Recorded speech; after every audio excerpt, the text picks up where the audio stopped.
শেখ হাসিনা, স্বৈরাচার শেখ হাসিনা ভারতে বসে যে আস্ফালন দেখেন না আপনারা? সে বলছে ডিসেম্বরে দেশে আসবে। মাননীয় স্বরাষ্ট্রমন্ত্রীর কথা আমার খুব ভালো লেগেছে। তিনি কি বলছেন যে আসলে কি শেখ হাসিনা কথা বলছে, আসলে কি শেখ হাসিনা বক্তব্য দিয়েছে?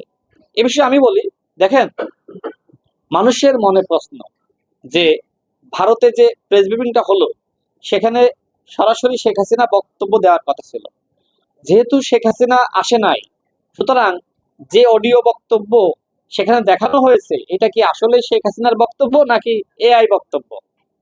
এআই ভিডিও নিয়ে মানে অনেকে প্রশ্ন তুলছে না, এইটা কি আসলে তার কণ্ঠ নাকি এআই কণ্ঠ? আমার প্রশ্ন হলো, শেখ হাসিনা কি বেঁচে আছে নাকি মারা গেছে?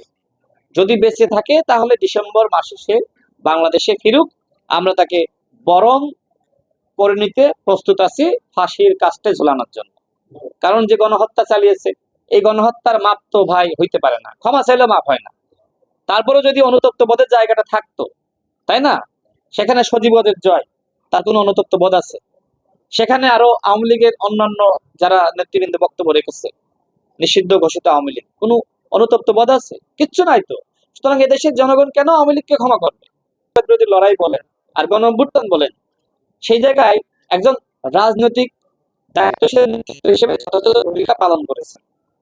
এবং এটি নিয়ে জামাত ইসলাম অতীতে স্বীকৃতিও দিয়েছে, প্রশংসা করেছে। কিন্তু এখন তারা এক ধরনের হীনমন্যতায় ভুগছে, যেহেতু বিরোধী দল হয়েছে। আর বিরোধী দল হয়ে সরকারি দলের প্রশংসা করলে মানুষ তো আসলে ওই দলকে ওইভাবে বিরোধী দল মনে করে না। যে কারণে আমার খুবই খারাপ লেগেছে যে এক ধরনের মব করা হয়েছে সচিবালয়ে। গতকাল বিরোধী দল সচিবালয়ে এক ধরনের মব করেছে।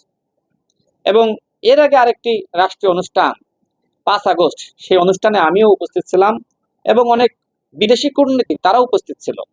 সেই অনুষ্ঠানেও কিন্তু আমাদের বিরোধী দল মব করেছে। অর্থাৎ রাষ্ট্রীয় প্রতিষ্ঠান বা রাষ্ট্রীয় অনুষ্ঠান বানচাল করার জন্য আমাদের বিরোধী দল যদি মব করে, তাহলে সেই রাষ্ট্র কি এগিয়ে যেতে পারে? তো আপনারা যে ধরনের ভুয়া ন্যারেটিভ দাঁড় করাবেন, আমরা জনগণকে সক্ষম হবে ইনশাল্লাহ সঠিক তথ্য এবং উপত্যর মাধ্যমে আপনাদের ওই মিথ্যাচার সম্পর্কে জবাব দিতে।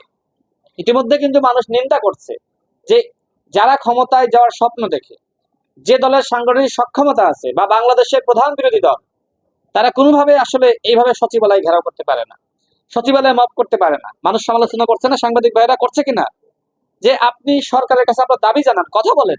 আর এই সরকার তো আপনারই সরকার, গণ অভ্যুত্থানের সরকার। গণ অভ্যুত্থানের সরকার কি জামাতের সরকার না? আমাদের অপোজিশনে যারা আছে তাদের সরকার না? সবারই সরকার। সুতরাং এই সরকার যদি সফল না হয়, তাহলে আপনি কি সফল হবেন? আপনিও তো ব্যর্থ হবেন।